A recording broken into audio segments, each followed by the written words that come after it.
want to welcome Tania.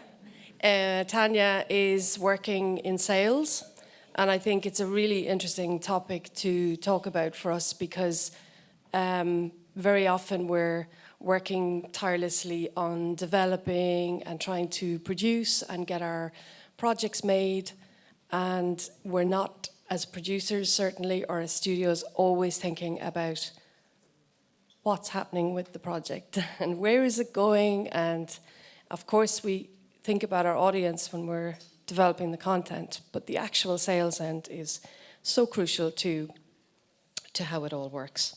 So Tania, thank you especially for coming this very long way, because Tania has just been away from home since May 12th, because she has spent the last 2 weeks down in Cannes selling and buying, and I interrupted her little break to say, please come to Galway for a day or two before you go back to Madrid, where she lives. It's a pleasure. So thank you, Tania.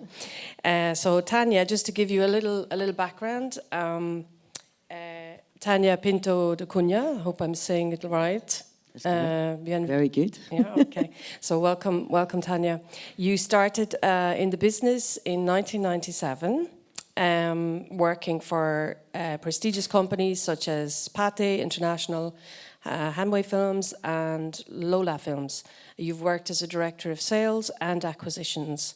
And then your bio tells me you fell deeply in love with the world of animated children's films and TV. Same thing happened to me. And while working for Digra Films in 2005 as managing director and exec producer. You've since then acquired several credits as exec producer, and until recently you worked with Sola Media, who I know also in the markets as a sales associate, and now recently have set up the company Pink Parrot Media with your partner Marie-Claude. I know Marie-Claude Beauchamp in Montreal, and we'll talk about that as well. And you launched that in the Berlinale in 2018, and you're vice president of Pink Parrot. So thank you. Tell us a little bit from your side, Tania, about your career and what it is you actually do. Because we've had this conversation in the markets, and I want to start there, and it might seem a bit simplistic, but there is a lot of confusion sometimes, I think, among the people in the industry about what a sales agent does and what a distributor does. So tell us a little bit more about what you do. Okay. Hello, everybody. Well, what a sales agent does is to place what producers do around the world. That is, most of the time, we sales agents go involved very early in projects, and now I'm going to concentrate on animation. And we go from script even, from when it's in development, and depending on what kind of projects they are, we can go out and place it and pre-sell it or sell it around the world. That meaning that we know all the buyers around the world. They don't all want the same thing.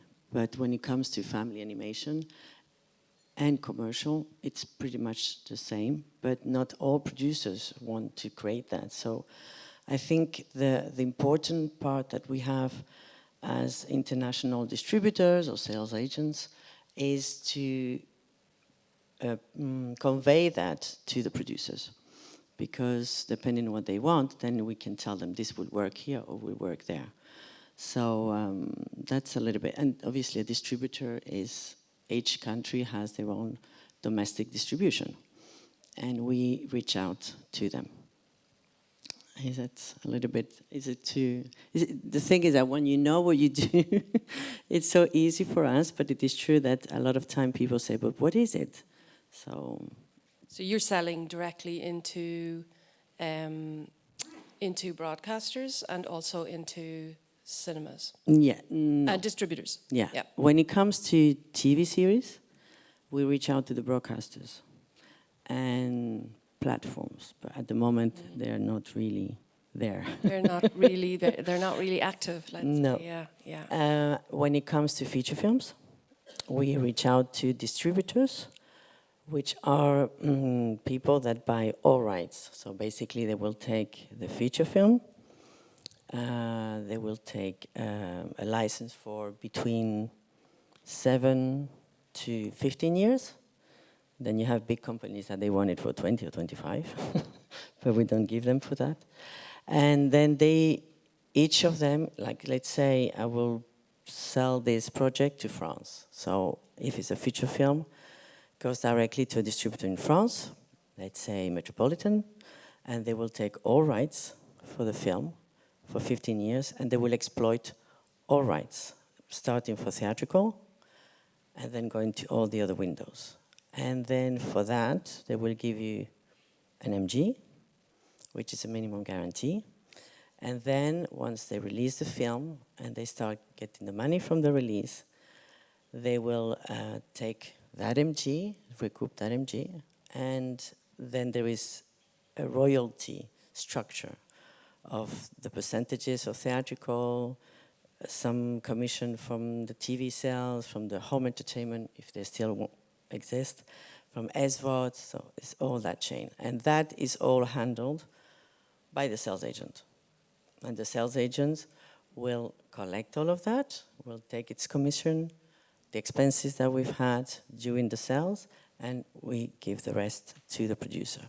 When there are various producers on board, which happens in Europe, you have co-producers because they can't raise the money to make a whole feature.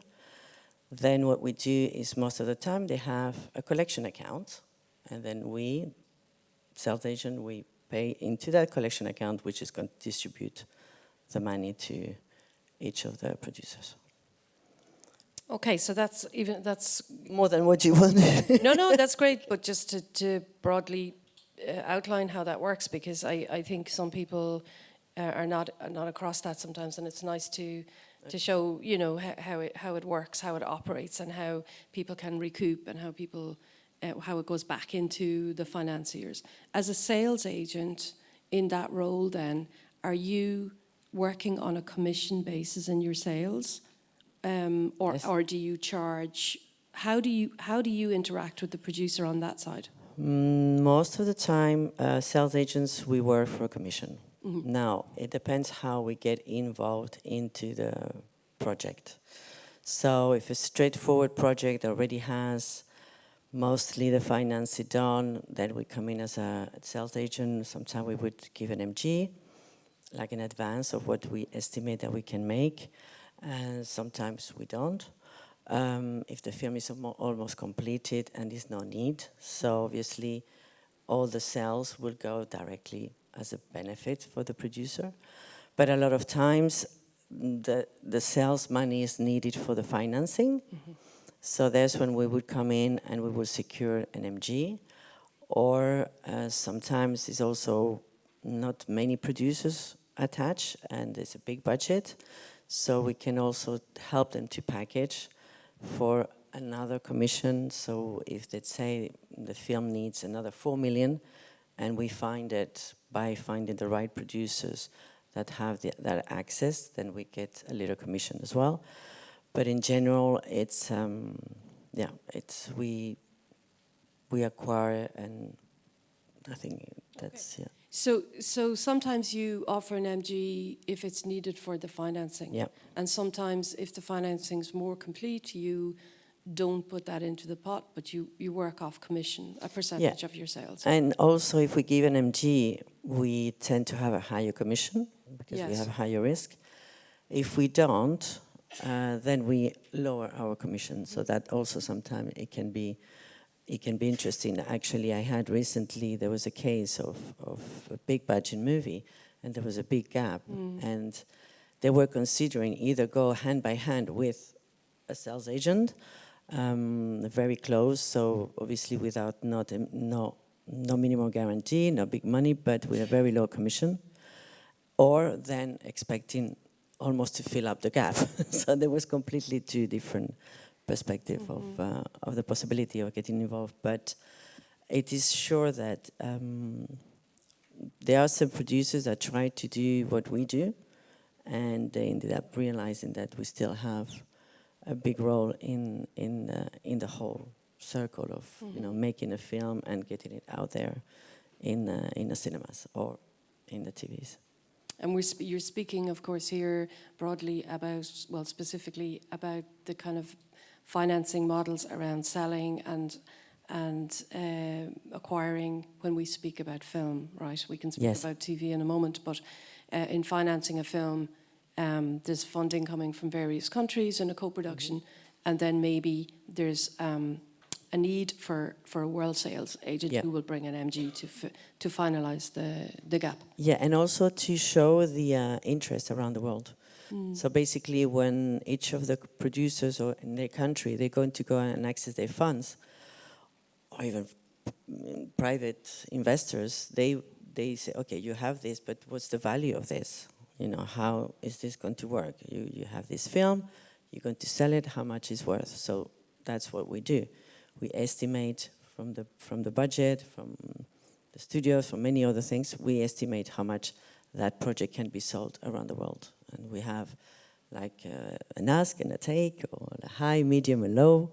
And that's what the finances or the fund or the people are going to look. I said, okay, this project has potential, big potential to be out there, to be international, and to make some money. So yes. So this is what we refer to as our sales estimates. Exactly. Yeah? And the funders will look for that as a way of having a comfort, if you like, on how the film might recoup. Yeah. And this is important coming from another voice, a sales agent or a distributor, because the producer can't really provide this as well. No. It doesn't maybe have the same credibility. I wanted to ask you about later on. So when the film is selling, and it's selling well, and the financiers, the funders, and the production companies, the producers, are looking for their sales reports. Yeah. So tell us a bit about what they are and how you gather them and what you're presenting back there in that information. You mean when the film is already completed and yes, it's been delivered? And it's selling. Yes, it's now selling, and you've got some sales there to report. Well, in the sales report, you normally should. We internally make those reports constantly because we need to make sure that we see what we're selling and the expenses we have, so all of that. But normally we tend to, once we have the film and the film is delivered to us, and then we start delivering to the buyers who pre-bought the film, then is when every quarter we send a report to the producers where they can see where it's been sold, if it's been paid, the expenses that we've had, and the commission and the rest. And then the producer send us an invoice and we pay. And this, or it goes to a collecting agent. Oh, it goes, exactly. Which is quite wherever the common with invoice film. comes from. Yeah. So this gets distributed at arm's length by a collection agent. And it's important to have one because otherwise it's a problem sometimes. And very often, I know our funders in Ireland definitely require one. Not also to everywhere. see our sales reports, because it's important for them to have that transparency as well.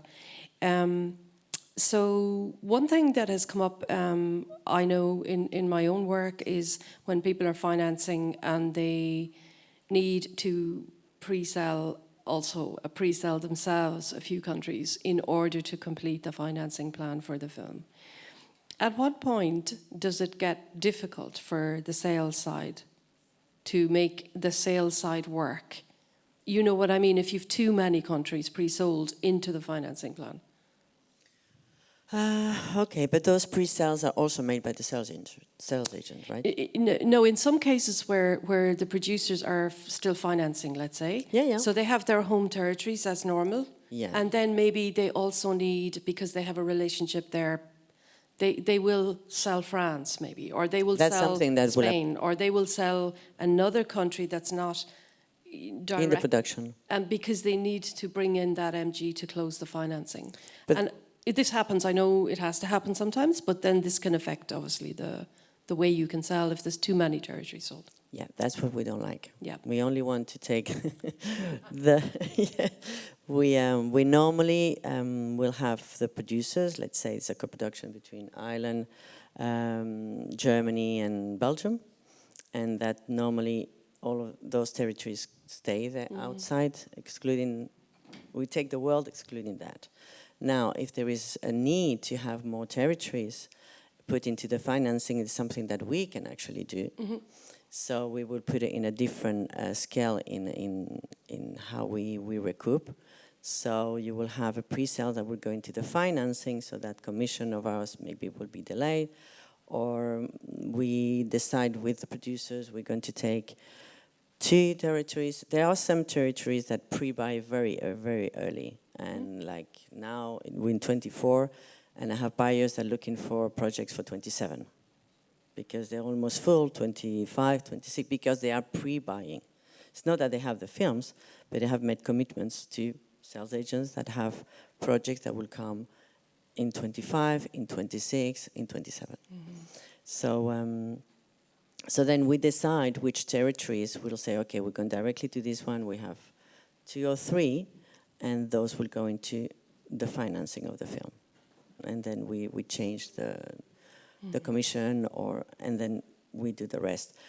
The important thing also is not to go out there not as a sales agent too early. So if a project is not financed and there's still like 50%, or it's better to wait. It doesn't mean that you cannot have a sales agent on board that might actually help you to go and find the right buyers to get on board, but the film or the project doesn't have to be in the market announced. You can do that because we have a long relationship with the buyers.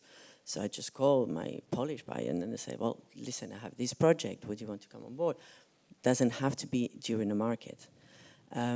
Because you don't want to go out too early. If it's underdeveloped, for instance. Exactly. Yeah. Exactly. Because otherwise it feels that, oh, they're still with that film. Oh, they're still with that film. But that was announced 2 years ago. So it's always, we have to plan in a way that you... And also another thing is that when you announce a project that it's going in for pre-sales, so the good thing is not to have, that they can wait maybe 2 years, but not more than that. If it's also less, sometimes depend on the country, it's tricky because they already have the slate full.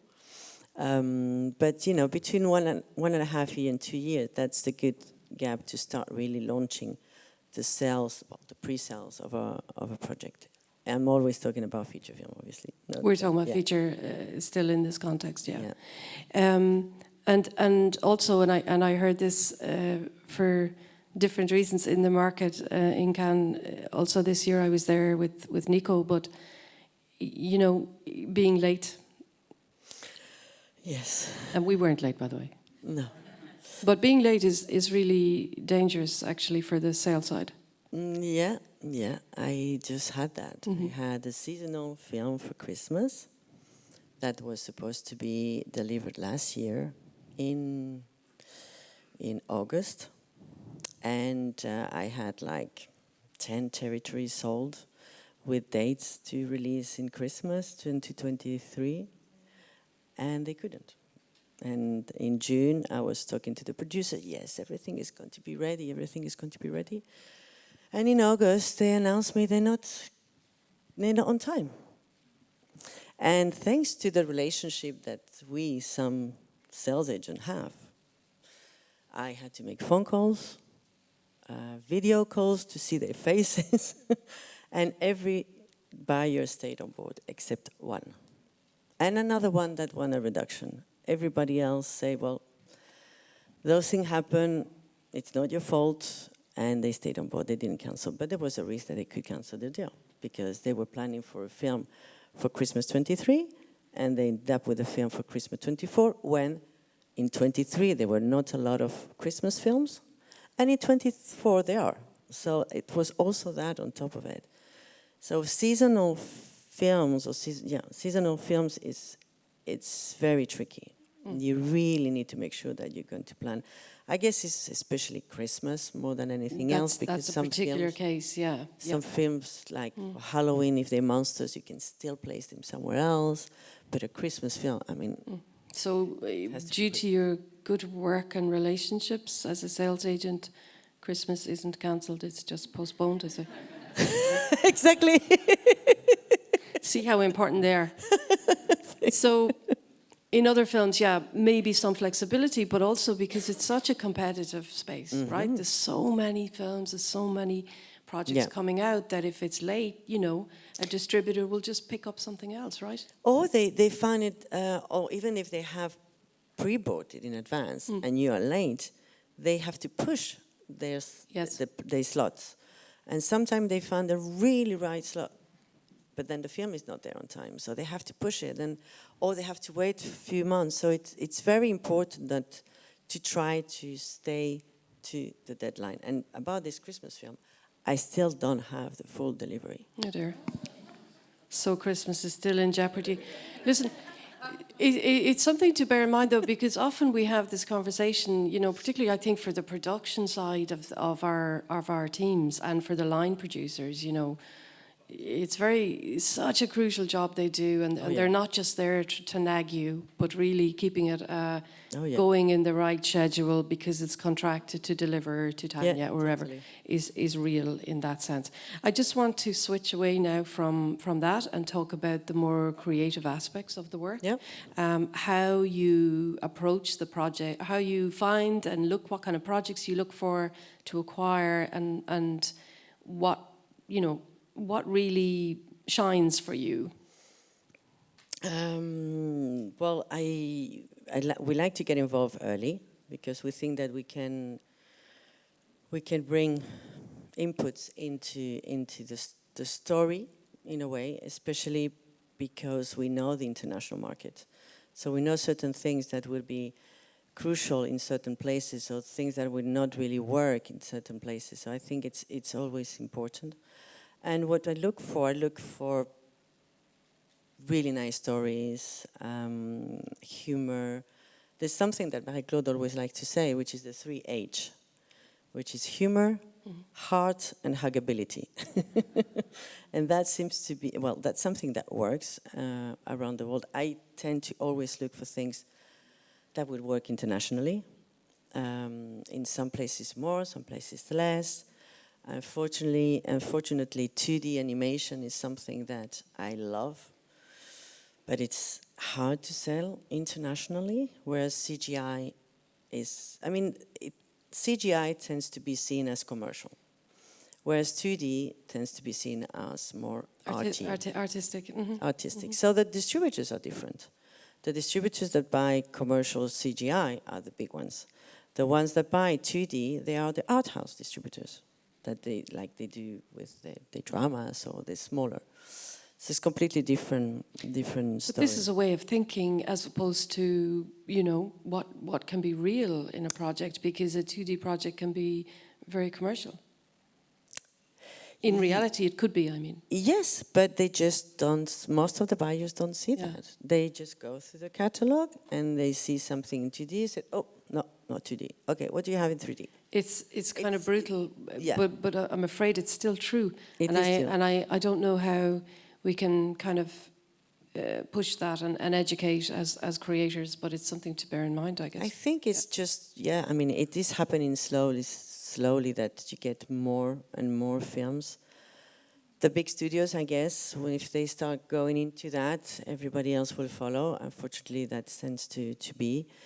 Then you have some exceptions, and you have some 2D films, beautiful, that do have in certain places. But I think it's to keep working on it. And when I'm approached, when people come to me with 2D animation, it's like, well, as long as you finance it in a correct way and you keep the budget not too high, then we can still offer it, and it's less risk. But when you have a really high budget in 2D, I think the only ones that can do that so far is Cartoon Saloon. I think so. But there's because there's a prestige. Yeah. Because they've been nominated to the Oscars, and then they say, okay, let's have this in our library, and we're going to, but they might not make the money back, or they might not do much with it, but it's a prestigious thing. But I think we need to keep making them, and at some point, absolutely, they should work. Yeah. They should work. Tell us a little bit about the challenges that are there now. Tania, you touched on it, and I know you also sell TV. And you mentioned the streamers, and that it's not really active very much there at the moment, and that has really caused a lot of problems and caused a lot of effect on all of us, really. But can you just talk a little bit about the challenges you see in the market at the moment and the opportunities? Yeah, well, I think the challenges is that there is a lot of animation. I mean, before the streamers were there, we were still making animation and distributing animation. Then obviously they appeared and it was like, oh my God, this is a new way to, going faster with the financing, because it is true that it takes a long time to finance, whether it's a TV series or a feature. And the streamers allowed the producers to get the money faster and do it, but they became executive producers and not producers. But that is, I think that was there for a couple of years and it's not really there anymore. It's just they want big IPs and they're not taking any original things. So the challenge... When you refer to IPs in this context now, you're talking about something that's already a big brand. Yeah. Yeah. Yeah. Okay. Yeah. Either in TV or for TV series or for features. That's where most of them want. So the challenge is just to, I guess, is to create very good stories. The quality of the animation nowadays, it's something that mostly everywhere we can get. But the story is really, I guess the story, the script has always been the most important anyway. But I guess with animation, 15 years ago, within the independent world, you still made animation and it was okay. Nowadays, you really need to have something that talks to everybody, that it's original, that it takes you somewhere, and that has a message. And that, I have to say, it is still, you don't find a lot of them. And we need films to sell. But out of all the films I choose, and I try not to, we don't have a lot. So we don't want to be a big company. We want to, we're still a little boutique. But for me, the most important is to have the right, the originality and the right message. And the buyers, when they come to us, because most of them, they pre-buy, they know from each of us what we have is something that we like and something that we know that they're going to like. And that doesn't really happen everywhere. There's a few of us. So the challenge that I guess we have is that we need to maintain that and we need to make sure that we keep loyal to ourselves and to our buyers and don't start acquiring too many things and to keep that identity, which I think is important. And it's the relationship with the project and to maintain it, because that's what the producer and the creative team hopefully have done, and I think then it shows. And I agree, it's so important to talk about story. It's always my first place as well, and making sure that And you do it really well. Thank you, Tania. So the time is up, it's telling me here, but we did start maybe a minute late. So I'm just going to grab one. I have a few minutes on it. Ron's going to. I just want to ask you, just for some little tips for people. This may require you, without naming anybody, to tell us of some incidences in your career where things went wrong, or when people don't approach right, or when things get a bit screwed up. So I think this is good to just share some of that to help people in how to think about sales and how they should approach and when they should approach. Well, I think that the tips I could give is to make sure that you partner with the right partner. That's for a start.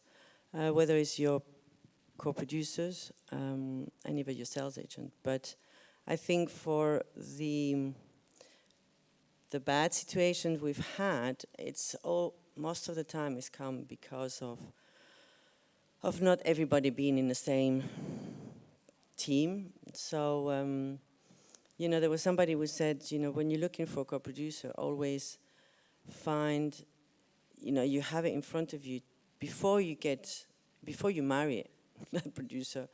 Just make sure that you can create a problem, just to see how they're going to respond and resolve it before you do anything. I think that is very, very important. I'm not a producer, but I am on the last chain, and anything that goes wrong over there, it affects us at the end of the day. Also because we, by bringing pre-sales into the project and a lot of time into the financing of the project, we are also responsible in a certain way that needs to be dealt and delivered. And sometimes we're really outside. Oh, it's just a sales company. And then there's a lot of things going on within the production. And we only get to know it when the shit hits us. And which is not fair. So, you know, yes, I guess those have been the stressful moments, you know, when you have co-producers that don't get on and you have to get involved and it's already late. When you have late delivery times, it's always better to inform and let them know and not wait until, you know, June when you have to deliver in August. So I think those are the parts that it's tough. Or also, you know, that was a bit more funny. We had this this film that because as we pre-sell, we show sometimes scenes during the production to some of our buyers. And this was my Russian buyer. And it was, suddenly one of the little robots had a little sticker here. And it was like, and he calls me, he said, Tania, I'm going to have a problem. I said, what do you mean? Have you seen the sticker of the robot? And I'm like, okay. And I look at the sticker, and it was like a rainbow. Mm-hmm. And I'm like, it's a rainbow. I said, yes, I know. But my government doesn't know that. So it was seen as LGTB. And I said, but come on, it's very tiny. I said, if I have that, I cannot release the film. So I said, okay. So I go back to the producers. The film is in production. I know there's a way to take it out. And one of them... Just for the one territory? Was it well, for one it could be... I mean, this was very tiny, but then I'll explain there was another one. But it is for Russia, it is for Turkey, it is for Hungary, it is for Middle East. It is quite a few that you have something like that, especially because the family films, they won't accept it. Obviously, if you do a drama and your theme is about that, but then you have a risk. But in this case, I knew it was just somebody that put the sticker there, because those stickers have always been around before they were that. Mm-hmm. And so I went and I spoke to the producers, and it was, you know, there was a big deal. And one of the producers said, well, I'm not going to let the Russian dictate what I'm going to do in my movie. And I said, well, did you put that rainbow as something explicit because it's part of the story? He said, no, that was just, I said, what do you care? Then just take it out if you want your movie to be released everywhere. Otherwise, you're going to have a problem. So those things are things that they eventually just changed the colors and everything. There was no problem. But, and my buyer obviously was completely, I mean, is an open mind person, but if you buy in a film for a family audience, and then suddenly you have that, then you're stuck with a film that you cannot release. So it was not about politically or not politically, it's just that if you are more in touch with what's happening around the world, then you know what it can happen. And then afterwards I had another one, and there was a scarf. And these two films, the first film, the monster had a scarf which was red and white. And then the next film, there was completely all the colors. Mm-hmm. And again, we had to say, is this done on purpose? And it was like, no. I said, well, we'll have to change some of the colors because otherwise, again, and it's a pity. It's really a pity, but it happens and it still happens. I have another project that has a horse that goes into a drag, and then I have some countries in Eastern Europe that will not buy. We still live in a crazy world. So it's, yeah, it's tricky. Okay, I'm going to have to wrap it up. Tania is around, I guess. Yes. So anybody who wants to say hello or ask a question or talk to her, please do. Tania, thank you so much for sharing your experience and thoughts with us. Thank you very much. Thank you.